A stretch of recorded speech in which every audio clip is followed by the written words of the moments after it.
गत पुस 5 गते राष्ट्रपति विद्यादेवी भण्डारीले संसद विघटन गरेर वैशाखका लागि मध्यावधि चुनावको घोषणा गरेसँगै देशमा ठूलो राजनीतिक तरङ्ग मच्चियो।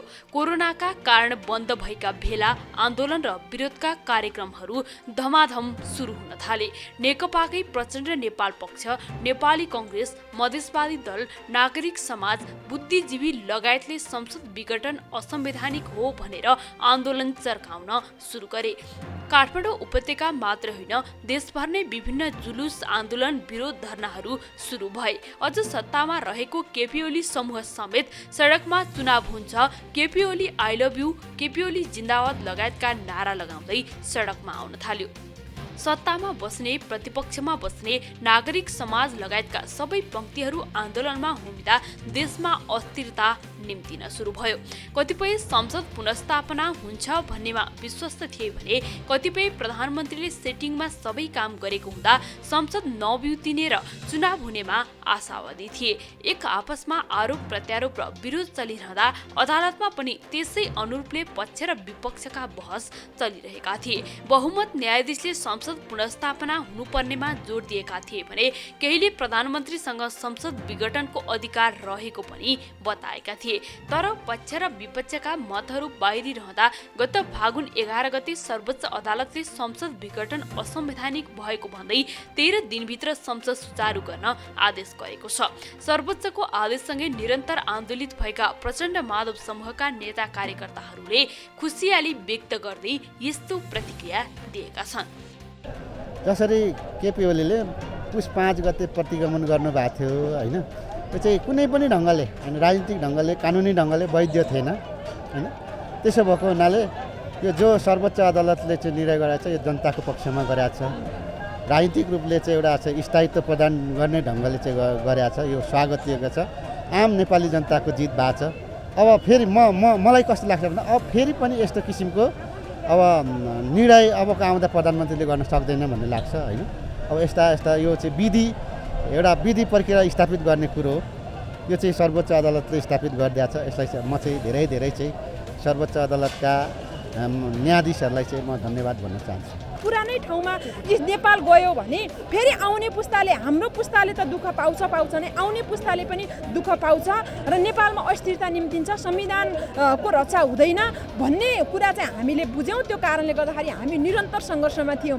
आज सम्मानित सर्वोच्च अदालतले जनताको आकाङ्क्षा, त्यो अनेरा सोबीको कुरा मात्रै थिएन, नेपाली आम जनता निराश भएर आम जनताले यो व्यक्तिको शासन होइन विधिको शासन चाहिरहेको थियो। आम जनतामा सन्नाटा थियो। त्यसो भएको कारणले आज जे सम्मानित सर्वोच्च अदालतले जे फैसला गरेको छ यो प्रति हामी खुसी व्यक्त गर्न सक्ने ठाउँमा नै छैनौँ, असाध्यै खुसी। त्यसो भएको कारणले जनताको खुसी संस्थागत गर्नका लागि नेताहरू संयमित भएर र राष्ट्रिय एकता निर्माण गरेर साझा सङ्कल्प गरेर अगाडि बढुन्, जनताका भावना, जनताको आकाङ्क्षालाई केन्द्रमा राखेर अगाडि बढुन् भन्ने हाम्रो अपेक्षा छ। हामी निकै नै खुसी छौँ। म मात्रै खुसी हुने कुरो होइन, सिङ्गो पार्टी खुसी छ, सिङ्गो जनता खुसी छ, सिङ्गो राष्ट्र खुसी छ, धेरै नै खुसी छ। किन भन्दाखेरि नेपालमा यो 7 दशक लडेर ल्याएको जुन लोकतन्त्र हो त्यो धरापमा पर्दै थियो। केपी ओलीको कदमले गर्दाखेरि, प्रतिगामीको कदमले गर्दाखेरि त्यो चाहिँ सर्वोच्च अदालतले जुन उसको संसद विघटन गर्ने जुन निर्णय हो त्यसलाई बदर गरे जो अवस्था चाहिँ छ र यसले एउटा शक्ति सन्तुलनको हिसाबले पनि यो राम्रो प्रक्रिया हो। लोकतन्त्रको चाहिँ रक्षा गर्ने काम भएको चाहिँ छ। त्यो हिसाबले हामी सबै चाहिँ खुसी छौँ। उहाँले जुन संसद विघटन गर्दै संविधानलाई पनि सिद्धाउने जुन खेल गर्नुभयो र हामी सबैको अपेक्षा के थियो, आम नेपाली 3 करोड जनताको अपेक्षा के थियो भन्दा यो देशमा न्याय मरेको छैन, यो देशमा न्याय जीवित छ। कसैले मनोनित गरेर कर्मचारी उसको रैती हुँदैन, उसले अवश्य पनि संविधान पल्टाउने छ र संविधानको व्याख्या अनुसारै हामीले यसको फैसला जनताले न्याय पाउनेछन् भनेर हामीले जुन अपेक्षा थियो आम जनताको, त्यही अपेक्षा मुताबिक सर्वोच्चले जुन किसिमको फैसला गरेको छ हामी सर्वोच्चलाई 3 करोड नेपालीको तर्फबाट एकदम हार्दिक धन्यवाद र बधाई पनि दिन चाहन्छौँ। हाम्रो त आन्दोलनले सफलता पाएको छ। पहिलो कुरा हामी खुसी हुनु त स्वाभाविक कुरा हो, किनभने एउटा क्रूर शासकले, सर्वसत्तावादमा रमाउने एउटा शासकले चाहिँ व्यक्तिगत ढङ्गले जुन कि संविधानमै नभएको कुरालाई विभिन्न देशहरूमा भएको प्र्याक्टिसको आधारमा संसद विघटन गर्यो यो भनेको जनताको खिलाफ थियो। त्यही भएर हामीहरू खुसी छौँ र हामीहरू निरन्तर आन्दोलनमै थियौँ। अहिले हाम्रो आन्दोलनले सफलता पाएको छ, हामीहरू अत्याधिक खुसी छौँ। त्यस्तो त्यो विषयमा अहिले छलफल भइसकेको छैन। अबको प्रधानमन्त्री को भन्ने विषयमा छलफल भइसकेको छैन। तर यति हामी के भन्छौँ भनेदेखि अब सहमतिका साथ अगाडि बढ्नुपर्छ। अहिलेको अवस्थालाई हामीले हेर्दाखेरि चाहिँ यो देशका प्रमुख राजनीतिक दलहरूको बिचमा सहमति सहकार्यका साथ अगाडि बढ्नुपर्छ र राजनीतिक स्थायित्वतर्फ मुलुकलाई अगाडि लानुपर्छ। त्यही नै अहिलेको बाटो हो भन्ने लाग्छ। प्रतिगमन र निरङ्कुश तानाशाही प्रवृत्तिको अन्त्य भएको भन्दै उनीहरू निकै हर्षित देखेका हुन्। हामीले ल्याएको लोकतन्त्रलाई हामीले रक्षा गर्न हामी सफल भएका छौँ। हामीले ल्याएको सङ्घीय लोकतान्त्रिक गणतन्त्रको संविधानलाई रक्षा गर्न हामी सफल भएका छौँ र हामी फेरि अब एउटा यो मुलुकको समृद्धिको यात्रालाई हामी अगाडि बढाउँदैछौँ। यो मुलुकको समाजवादको यात्रालाई हामी अगाडि बढाउँदैछौँ र यो मुलुकमा रहेका तानाशाही प्रवृत्ति बोकेकाहरूलाई हामी सदाको लागि अन्त्य गर्ने अभियान पनि हामीले अगाडि बढाउँदैछौँ। आदरणीय जनसमुदायहरू, हामीले अपेक्षा गरेका थियौँ कि हिजो बेलुकी नै यो जनविरोधी असंवैधानिक र तानाशाही केपी ओलीको राजीनामा आउनेछ भन्ने हामीले सोचेका थियौँ। यो निर्लज्ज, यो अनैतिक, यो केपी ओलीलाई अब हामीले कठालो समाएर नफालेसम्म यो बालुवाटारबाट अगाडि जानेवाला छैन। मलाई लाग्छ कि उहाँको प्रिय साधन भनेको त्यो बेलगाडा हो। अब उहाँले बालुवाटारबाट अब चाहिँ नि त्यो निवाससम्म जानको लागि त्यो बेलगाडाको सायद तयारी गर्दै होला। काठमाडौँमा भन्ने बित्तिकै बेल पाउँदैन, त्यसो भएको हुनाले सायद त्यसको चाँजो पाँजो मिलाउँदै हुनुहुन्छ होला। धेरै लामो समयपछि बैठक बस्दा बैठकमा अनुपस्थित हुने, पार्टीभित्रै कार्यदल बनाएर सरकार 5 वर्ष चलाऊ तर पार्टीको नीति योजना कार्यक्रम अनुसार चलाऊ, पार्टीको नीति निर्देशन र सल्लाहमा चलाऊ भनेर असोज 26 गते हामीले के निर्णय गर्यौँ। 28 गतेबाट त्यसको तोडमोड गर्दै गएर मङ्सिर 29मा ल्याएको अध्यादेश र पुष 5 सम्म पुग्दाको प्रतिगमन र प्रतिक्रान्तिसम्म पुग्दाको स्थितिले बिरलै विश्वमा हुने प्रतिक्रान्ति भन्दा नमुना योग्य प्रतिक्रान्ति र प्रतिगमनका खलनायक बने केपी ओली र केपी ओली मण्डलीहरू। हामीले ढिलो नगरिकन पार्टीमा छलफल गऱ्यौँ, उनलाई पार्टीको अध्यक्षबाट हटायौँ, हामीले पार्टीको दल नेताबाट हटायौँ र हामीले त्यो प्रतिगमन सच्याउने बाटो न्यायपालिका हो। किनकि हामीले एउटा अपूर्व 21औं शताब्दीमा जनताका प्रतिनिधिद्वारा लेखिएको सङ्घीय लोकतान्त्रिक गणतन्त्रको संविधान, शक्ति सन्तुलन, कार्यपालिका व्यवस्थापिका र न्यायपालिकाको शक्ति सन्तुलनलाई अङ्गीकार गरेको संविधान र त्यही सङ्घीय लोकतान्त्रिक गणतन्त्रको संविधान अन्तर्गत सुनवाईबाट जनप्रतिनिधि निकायको सुनवाई समितिबाट सुनवाई भएर गएका सर्वोच्च अदालतका न्यायाधीशहरू सर्वोच्च अदालतले संविधान अनुरूप निर्णय गर्नेछ। केपी ओलीले संविधानमाथि घात गरेर, संविधानमाथि कु गरेर देशलाई प्रतिगमन र प्रतिक्रान्तिमा लैजाने जुन बाटो रोजे त्यो अदालतबाट सचिन्छ भन्ने कुरा हाम्रो विश्वास थियो। हामीले सुरुका दिनबाट उद्घोष गरेका थियौँ। हामीलाई विश्वास छ यो सर्वोच्च अदालत सङ्घीय लोकतान्त्रिक गणतन्त्रको संविधान अन्तर्गत बनेको हिजोका राजा महाराजा निरङ्कुश शासकहरूले बनाएको न्यायपालिका होइन, हामीलाई विश्वास थियो। हामीले निर्वाचन आयोगले न्याय गर्नेछ किनकि त्यो सङ्घीय लोकतान्त्रिक गणतन्त्रको संविधान अन्तर्गत बनेको संरचना हो, हामीले भनिराखेका थियौँ। तर फेरि हामीले प्रतिगमनका विरुद्ध 10औं हजारको बलिदान गरेर रगतसित साटेर ल्याएको संविधानमाथि जुन ढङ्गले घात गरिएको थियो, हामी जनताका बिचमा गयौँ। हामी मेचीदेखि कोशीसम्म, हिमालदेखि तराईसम्म यही काठमाडौँमा हामीले पटक पटक ठुला जनसभा गऱ्यौँ र देशको होल जनता प्रतिगमनको विरुद्ध भएको कुरा जनताले पुष्टि गरे। राजनीतिक दल, संसदमा क्रियाशील राजनीतिक दलहरू अलि खुट्टा कमाई भए पनि सबै यो प्रतिगमनको विरुद्धमा थिए। बौद्धिक जगत यसको विरुद्धमा थियो। मिडिया यसको विरुद्धमा थियो, नागरिक समाज यसको विरुद्धमा थियो। सर्वोच्च अदालतका 4 जना पूर्व प्रधान न्यायाधीशहरू यसको विरुद्ध जानुभयो, अदालतमा मुद्दा दिएर हाजिर गराइयो। उहाँहरूले त्यसको प्रतिवाद गर्नुभयो। वरिष्ठ अधिवक्ताहरू, संवैधानिक विदहरू, राजनीतिक विश्लेषकहरू, शिक्षक कर्मचारीहरू, बुद्धिजीवी विद्यार्थीहरू, मजदुर किसानहरू, महिला दलितहरू, मधेसी मुस्लिम अल्पसंख्यकहरू सबै यसका विरुद्धमा, सुकुम्बासी किसानहरू सबै यसको विरुद्धमा हुँदा केवल केपी ओलीको प्रतिगमनकारी एउटा सानो गुट र मण्डली बाहेक सिङ्गो देश अग्रगमन र संविधानको पक्षमा थियो र सबैलाई देशको न्यायपालिका सर्वोच्च अदालतबाट न्याय निरूपण हुनेछ भन्ने विश्वास थियो।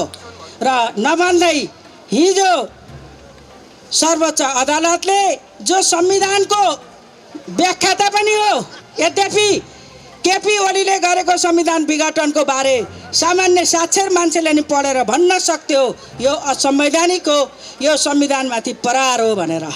तर संविधानको व्याख्या गर्ने भूमिका पाएको सर्वोच्च अदालतको संवैधानिक बेन्चले केपी ओलीका जनविरोधी, संविधान विरोधी, लोकतन्त्र र गणतन्त्र विरोधी, संघीयता र धर्मनिरपेक्षता विरोधी सबै प्रतिगमनकारी सोच, उसका अभ्यासहरूलाई खारेज गरिदिएको छ र नेपाली जनताले आन्दोलनबाट प्राप्त गरेको उपलब्धिको रक्षा गरिदिएको छ। अब यो देश संविधानबाट चल्छ। उनीहरू सँगसँगै संसद विघटनका विपक्षमा रहेका नागरिक समाज, बुद्धिजीवी र सरोकारवालाहरूले पनि दीपावली गरेर खुसियाली व्यक्त गरेका थिए। असंवैधानिक कदमलाई बदर गरेर सर्वोच्च अदालतप्रतिको विश्वास बढेको उनीहरूको भनाइ थियो। संसद पुनर्स्थापना पछिको अवस्थामा सरकार गठन र सम्भावित राजनीतिक समीकरण कस्तो रहला भन्ने बारे विश्लेषकहरूको यस्तो टिप्पणी छ। संसद पुनर्स्थापना भइसकेपछि अब कसको नेतृत्वमा सरकार बन्ने, कस्तो गठबन्धन बन्ने भन्ने प्रश्न उठेको छ। त्यो सम्बन्धमा अहिले पनि नेकपा दुईटा के भनेदेखि प्रचण्ड माधव कुमार नेपाल समूह र ओली समूह एउटा व्यावहारिकमा उनीहरू दुईटा के पार्टी बनेका छन्। तर के भने कानुनी रूपमा अहिले पनि के भने त्यो पार्टी एउटै अवस्थामा के रहेको छ। रहेको हुनाले अब अहिले एउटा के पनि एउटा सम्भावना रहेको छ भने प्रधानमन्त्री ओलीलाई राजीनामा दिन लगाएर दुईटै के भनेदेखि ओली समूहका अनि त्यसपछि प्रचण्ड माधव नेपाल समूहका बिचमा के भने अन्डरस्ट्यान्डिङ गरेर नेकपा लाई बचाउने सम्भावना र त्यसपछि नेकपाकै नेतृत्वमा सरकार बनाउने प्रयास पनि के हुन सक्ने सम्भावना छ एउटा। दोस्रो, त्यो सम्भव भएन भने अर्को के भनेदेखि प्रचण्ड माधव कुमार नेपालको के भने समूह र त्यसपछि अहिले ओलीजीको समूह भइरहेका जो सांसदहरू छन्, केही सांसदहरू के भने प्रचण्ड माधव कुमार नेपालको समूहमा समावेश के भनेदेखि भएर अनि समाजवादीसँग के भनेदेखि गठबन्धन गरेर पनि सरकार के भनेदेखि बन्ने दोस्रो एउटा विकल्प देखिन्छ। तेस्रो विकल्प भनेको चाहिँ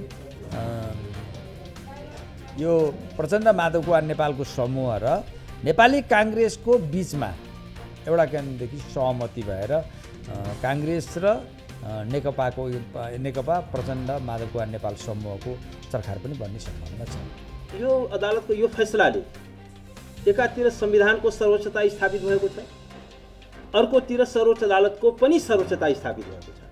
किनभने सर्वोच्च अदालतले यदि संविधानको रक्षा गर्न सकेन भने सर्वोच्च अदालतको आफ्नै सुप्रिमेसी पनि, आफ्नै सर्वोच्चता पनि समाप्त हुन्छ। त्यसकारण के छ भने सर्वोच्च अदालतले आफ्नो विश्वसनीयता, आफ्नो चाहिँ सर्वोच्चता स्थापित गरेको छ र संविधानको पनि सर्वोच्चता स्थापित भयो। किनभने you ever so high but ल इज अलवेज एभर। तपाईँ जतिसुकै ठुलो बन्नुहोस् तर तपाईँ संविधान कानुन तपाईँभन्दा माथि छ। तपाईँ प्रधानमन्त्री बन्न सक्नुहुन्छ, राष्ट्रपति बन्न सक्नुहुन्छ, तर तपाईँ संविधानको मातहतमा हुनुहुन्छ। संवैधानिक सरकारको एउटा आधारभूत तत्त्व के हो भने कि स्टेटका सबै निकायहरू, सबै पदाधिकारीहरू they are all under the constitution. संविधानभन्दा माथि कोही छैन।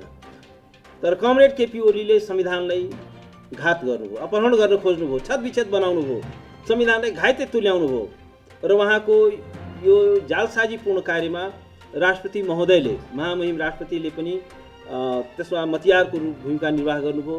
उहाँ पनि एउटा कोलाबोरेटरको रूपमा आफूलाई उपस्थित गर्नुभयो र प्रधानमन्त्रीको सबै कदममा उहाँले आफ्नो माइन्ड पनि प्रयोग गर्नुभयो। प्रधानमन्त्रीको सिफारिस आउन पाएको हुँदैन, त्यसको मसी पनि सुक्न पाएको हुँदैन, उहाँले त्यसलाई एप्रुभ गरिदिनुहुन्छ। एउटा चाहिँ योभन्दा अगाडि कमसेकम कुनै पनि सिफारिस यस किसिमको प्रतिनिधि सभा विघटनको सिफारिसहरू राष्ट्राध्यक्ष समक्ष पुग्दाखेरि हप्तौँसम्म कन्सल्टेसन हुन्थ्यो। सारा पोलिटिकल पार्टिजको मान्छेहरूसँग, एक्सपर्टहरूसँग, सबैसँग कन्सल्टेसन हुन्थ्यो। उहाँले कसैलाई पनि कन्सल्टेसन गर्ने एउटा सामान्य शिष्टाचार पनि अपनाउनु भएन र प्रधानमन्त्रीको कदमलाई चाहिँ के छ भने उहाँले एप्रुभ गर्नुभयो, सदर गर्नुभयो। र यस कारण म के भन्छु भने अहिलेको यो सर्वोच्च अदालतले प्रधानमन्त्रीलाई ठुलो झापड दिएको छ। प्रधानमन्त्रीको कदमलाई चाहिँ निरस्त गरेको छ। यो चाहिँ के छ भने गैर संवैधानिक भनेको छ। प्रधानमन्त्रीमा अलिकति पनि लोकलज्जा, अलिकति पनि हुन त नैतिकताको आशा गर्नु उहाँबाट व्यर्थ छ, उहाँबाट लोकलज्जाको आशा गर्नु व्यर्थ छ। तर अब यत्रो सुप्रिम कोर्टले एउटा जजमेन्ट दिइसकेपछि उहाँका जुन चाटुकारहरू छन् तिनीहरूसँग पनि अलिकति आत्मसम्मान छ भने उनीहरूले पनि कमसेकम उहाँका सल्लाहकार भूमिका मान्छेहरू, उहाँले हुन त भजन मण्डली, चाटुकार मण्डली खडा गर्नुभएको छ। कमसेकम यो त साह्रै नै लज्जास्पद भयो। कमसेकम प्रधानमन्त्रीले अब त पदबाट राजीनामा दिनुहोस्।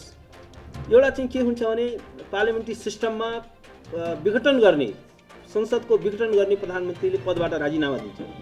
उहाँले त्यो पदबाट राजीनामा दिने सामान्य संवैधानिक शिष्टाचार पनि निर्वाह गर्नु भएन।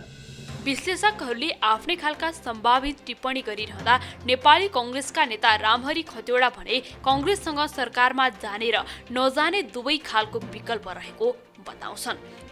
आज हल जोडी बाँधेर प्रधानमन्त्रीको खोजीमा हिँड्नु भएको छ। उहाँहरू दुईटै कुद्दै गएर शेरबहादुरवाला अफर गर्नुभएको छ। हाम्रो लागि त सुखदै समाचार हो। 25% भोट नआउँदा पनि अब उहाँहरूले चलाउन सकिन 64% भोट आएका मान्छेले भरेपछि सुखद समाचारै होला। तर काङ्ग्रेस अब सत्तामा टिक्ने होइन, काङ्ग्रेसको व्यक्ति बलियो होला। देश बलियो बनाउनका लागि, जनता बलियो बनाउनका लागि, आफ्नो स्वार्थ र पदभन्दा पनि मुलुकको ध्यान दिने बाटोमा अगाडि जानका लागि पुनर्बहाली भएकै संसदबाट केही समय पछाडि निर्वाचनमा जाने पहलमा हामी गर्छौँ। मलाई बोलाउनु भयो, सबैलाई धन्यवाद। अब अघि पनि चर्चा चलो, सरकारको कुरा गर्नुभयो। मैले अघि पनि भने हामी चलाउन सक्दैनौँ भनेर भागेर हिँड्ने पार्टी जसलाई 64% मत दिएको थियो त्यही पार्टीले फेरि सरकार बनाउँछु भनेर अब पहिला त अविश्वासको प्रस्ताव उहाँहरूले संसदमा ल्याउनुहुन्छ ल्याउनुहुन्न। उहाँहरू फुट्नु भएको हो कि होइन, फुटेको नाटक मात्रै गर्नुभएको हो कि? यदि फुटेर उहाँहरूले अविश्वासको प्रस्ताव ल्याउनुभयो भने त्यसपछि काङ्ग्रेसले अविश्वासको प्रस्ताव मतदान गर्ने नगर्ने त्यसपछि निर्णय गर्छ। पहिला नेकपाभित्रको यो टुङ्गो लागिसकेपछि नभए अहिले बहुमतको सरकार आजका मितिसम्म उहाँहरूकै छ। आधिकारिक रूपमा निर्वाचन आयोगले उहाँहरूलाई फुटेको घोषणा गरेको छैन। केपी ओलीसँग 40% केन्द्रीय सदस्य पनि देखिँदैनन्। सांसद कति छन् त्यो नबोल्नेको पार्टी आधिकारिक फुट्ने अवस्था पनि देखेको छैन। पहिला त्यो सबै प्रक्रिया पुगोस्, त्यसपछि हामी निर्णय गर्छौँ। संसद विघटनसँगै नेकपा दुई समूहमा विभाजित भए पनि औपचारिक रूपमा भने फुटेको छैन। तसर्थ पनि नेकपाकै दुई समूह नै मिलेर सरकार गठन हुने सम्भावना देखिएको र केही नेताहरू त्यसको पहलमा जुटेका छन्।